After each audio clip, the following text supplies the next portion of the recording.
It is common in synthwave tracks that the driving bass line is reinforced by a mid-range arpeggio layer.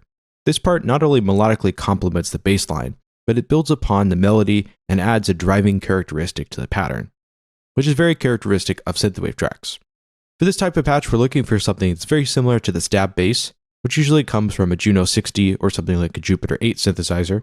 These ARPs are characterized by that same low-pass filter pluck that we had on our bass line. It's also a very short sound as well. So for this patch, we'll be loading in another stab from the UVI Workstation Saturn 8 library, which models the Jupiter 8 synthesizer, which is a more complicated version of the Juno 60, which was the popular synth of the time. And it's also a pretty popular synth today too. So I went ahead and loaded that up to save a bit of time here. We can go ahead, open that up, hop over to the JP Legacy library, and we'll go over to the Saturn 8. Want to go to Pluck, and then we want to go to Analog Pluck on the top. Then we're just going to hop over to the effects and turn off the reverb for now, because we'll be processing and compressing everything a bit later, and this will just help make our sound a bit punchier. So everything by itself so far just sounds like this. So pretty similar to what we had going on with the bass line, but it's just a little bit different, which kind of keeps things fresh. Also just turn down the volume too, just so it doesn't get too loud. Okay, so the first thing they want to do is change the audio effect. So the first thing they want to do is just swap over to the equalizer. And we'll just go ahead and low pass this. There's no sub bass in the signal. So we'll have that go up to an amount of 300. So that way it now sounds like this. So we could just sit on top of this bass, because we already have the bass line, we don't need all the sub bass inside of our ARP. Then from there, we'll load in a pretty similar signal chain here, and then we'll load in the saturator.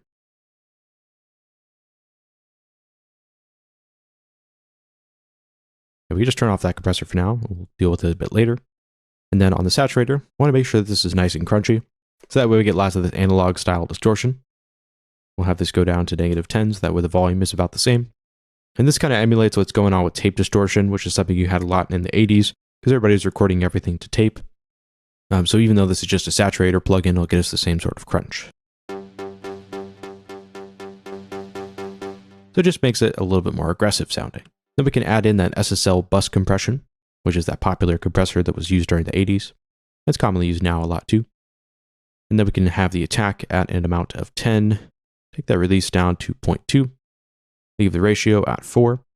Then we can take the threshold down to -23.2.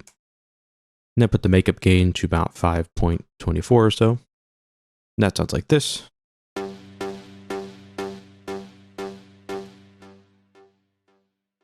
Then we can start creating our melody. So for this melody, we're going to go ahead and base it off of the previous melodic part created for the bass line. So we'll just go ahead and copy that over, solo it out, and make sure it's looped. Then we can open it up. And we're still going to be in the same key, which is going to be A minor. So we'll be using A as our root note. Let's go ahead and just quickly change the quantize over to 1/32, so 30-second notes. That way we can make our notes just a little bit shorter. So we'll just grab all those notes, shorten them up, just so they're a bit more of a quick stab pattern. And then for these types of arpeggios, we want to further that driving feel of the whole track. So just like how that bass sort of pushes the listener along, and how those drums kind of give you this hypnotic marching feel, we want to do the same thing with the arpeggio. So to help this pattern feel a little bit more like it's going somewhere, we want to make an ascending pattern. So in a pattern that's moving up in pitch as it goes. Ascending and descending arpeggio patterns are quite commonly found in synthwave music. More complicated arpeggio patterns that jump around aren't commonly used because they have less of that sort of driving hypnotic feel. So if it's a pattern that sort of jumps up and down and all over, then it's not going to have that same sort of repetitive feel. So for this, we'll go with that ascending pattern, because I find that these are more intense and cinematic, which is the overall vibe we're going for. And for this, I want to have a 1, 2, 3, 5 pattern on the notes. So those are different steps in the scale. And the reason I'm moving to the 5th interval and not the 4th is because it's melodically going to sound a little bit more epic. Let's go ahead and take this first note, jump that over to the 2nd step in the scale. So A is 1 and B is the 2nd step. And we'll have this jump up to the 3rd step. And then this one is not going to go to the 4th. It's going to go to that perfect 5th. That just sounds like this so far. And then we can actually just copy over that same pattern a few times. I'll just delete that for now. and click on all these notes and copy it over a few times. So we have it go 4 times, and make sure that everything starts off with the proper timing here.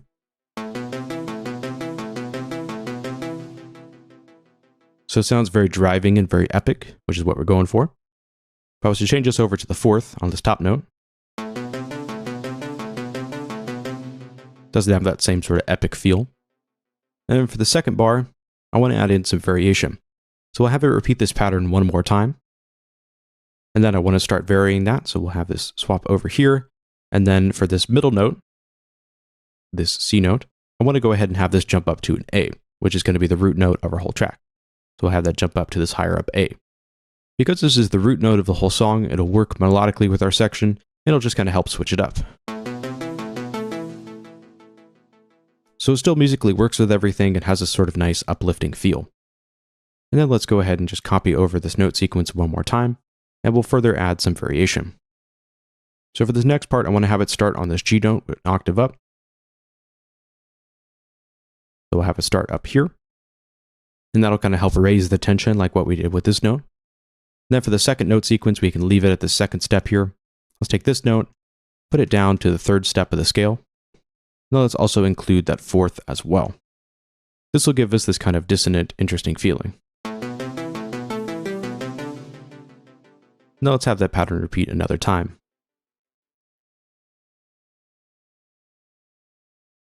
So what this section right here is doing musically is it's raising the tension of the track. So basically we take the same art pattern, shift it up 1 semitone and have it just kind of hanging out here. And that's similar to what we had going on with the bass, where this note also raised up as well. So it's kind of complementing what's happening with the bass line.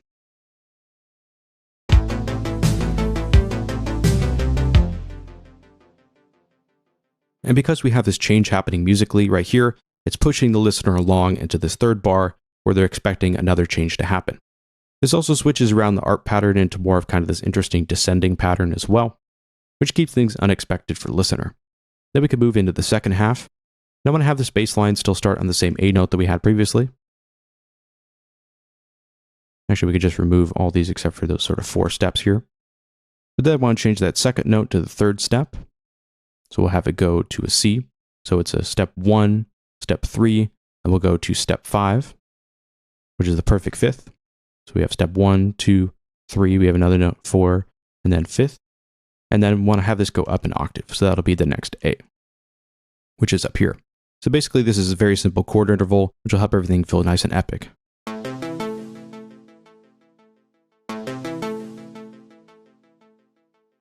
So this is basically just complementing this previous section, not switching it up too much, but still providing some variation. Now let's copy that over a few different times here.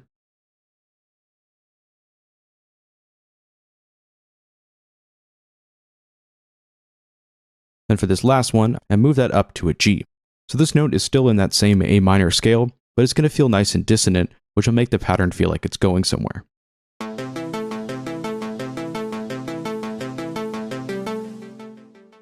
And this musical sequence has the effect for the listener that there's a lot of tension that it provides, so you expect some sort of release or something else to happen.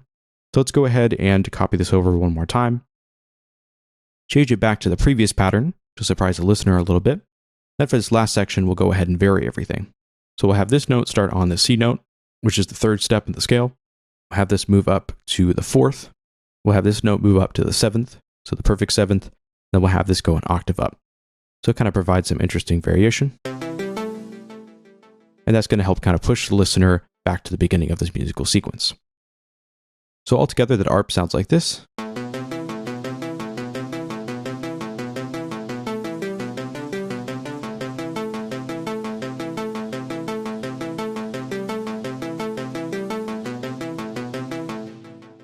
And because we have this variation happening at the end, it sort of makes everything loop back on itself.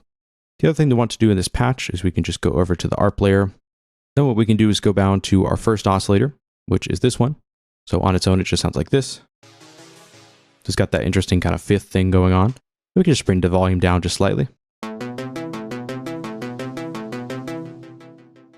So just so we get a little bit of that white noise happening, but not too much of it so that's overwhelming.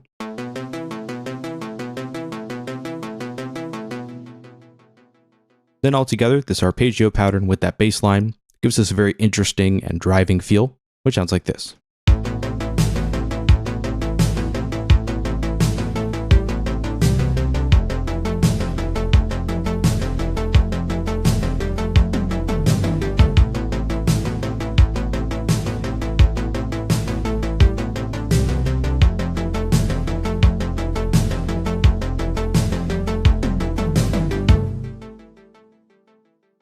So these two elements provide the musical foundation for our entire track.